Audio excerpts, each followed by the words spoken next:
As Lizzie just mentioned, we're going to have more now on the Deficit Commission plan. Our chief Washington correspondent, Peter Cook, is on the Hill with one of the panel members. Hey, Peter.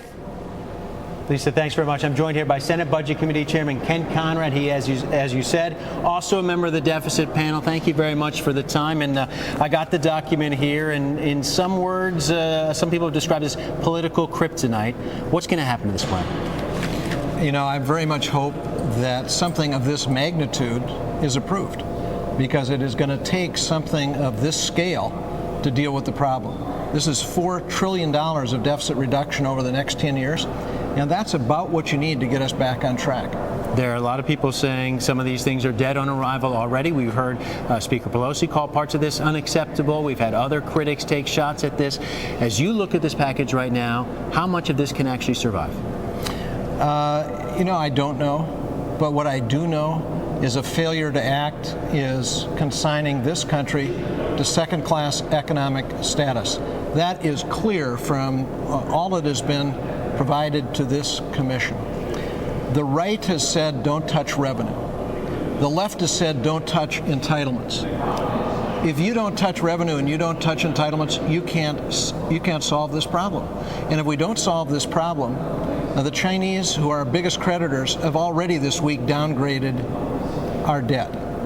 So I think we can see the future, and the future is a slow move down for the economic strength of the country, a slow erosion of economic opportunity, and second-class status for our country. But that's not acceptable. But you have to know that there are parts of this plan that really politically aren't feasible, and there's got to be things in here that you, as gung-ho as you've been to try and get the country's fiscal house in order, that you won't support. Name one or two things in here that won't work for Ken Conrad.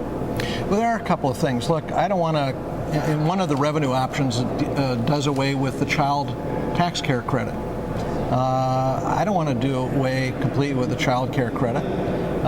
There's an elimination of the mortgage deduction in one of the options. I would prefer not to do that, at least on people's primary residence. So, yeah, there are things here that I'd prefer not to do, but I think we need to focus on what has to be done for our country's sake.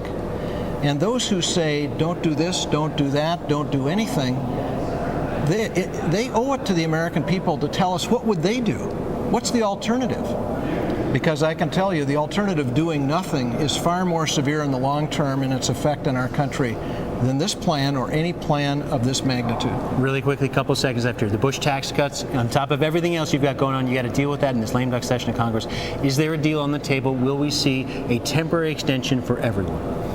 What I proposed months ago was a temporary extension, 2 years, and give this commission a chance to propose fundamental tax reform, which this package does, dramatic reduction in tax expenditures, offset by a dramatic reduction in tax rates for everyone. All right. Ken Conrad, as always, we appreciate the time. Thanks for joining us here on the Hill. Good to see you, Peter. Lisa, we'll send it back to you. A lot going on here in D.C., as you can tell. All right. Thank you. Peter Cook, my colleague out in Washington, D.C.